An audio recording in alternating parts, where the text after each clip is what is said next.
Hi అండి, welcome to హాలీస్ well. మీ అందరికీ కూడా కార్తీక పౌర్ణమి శుభాకాంక్షలు అండి. ఈరోజు కార్తీక పౌర్ణమి సందర్భంగా నేనైతే ఇంటి దగ్గరండి 27 నక్షత్రాలకి 27 పిండి దీపాలు అయితే వెలిగించుకుంటానండి. ప్రతి సంవత్సరం కూడానండి కార్తీక పౌర్ణమి రోజు నేను చేసుకుంటాను. గుడికి అయితే వెళ్తానండి, గుడిలోనే చేసుకుంటాను. కానీ నాకు రిసెప్షన్ అయితే ఉందండి, అక్కడికి వెళ్ళాలి. అందుకనేసి గుడికి వెళ్ళి మళ్ళీ వచ్చి రావాలని టైం పడుతుంది కదా అని చెప్పేసి అండి నేనైతే ఇంటి దగ్గరే చేసేసుకుంటున్నాను. ఎలాగా మాకు తులసమ్మ ఉంది కదండి, అందుకనేసి ఇంక ఇంటి దగ్గరే నేను పూజ అయితే చేసుకుంటున్నాను. తులసమ్మ దగ్గర కడుక్కొనండి పద్మం వేసుకొని పసుపు కుంకాలతో అలంకరించుకున్నానండి. అలాగే ప్రమిదలు కూడా మన గుమ్మానికి ఇరువైపులా పెట్టుకుని వెలిగించుకుంటాను. ఆవు నెయ్యి వేసుకోనండి 2 కుందులు అయితే పువ్వొత్తులు వేసుకున్నాను.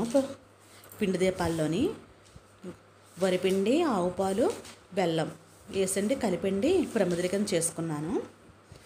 ముందుగా అయితే వినాయకుడిని పూజించుకోవాలి. పసుపు వినాయకుడిని చేసుకున్నాను నేను. చేసుకొని వినాయకుడి పూజకి అయితే చేసుకుంటానండి. చూడండి నేను ఎలా చేసుకున్నాను. 27 నక్షత్రాలు కూడా మనం తలుచుకోవాలండి. 27 ఒక్కొక్క నక్షత్రం కూడా మనం చెప్పుకుంటూ పూజ చేసుకోవాలి. తర్వాత మన గోత్రనామాలు, మన నక్షత్రాలు కూడా మనం చెప్పుకుంటే చాలా మంచిదండి. ఇప్పుడైతే నేను వినాయకుడి పూజ చేసుకుంటున్నాను.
దీపాలు అయితే వెలిగించుకున్నానండి. నా పూజ అయితే అయిపోయింది.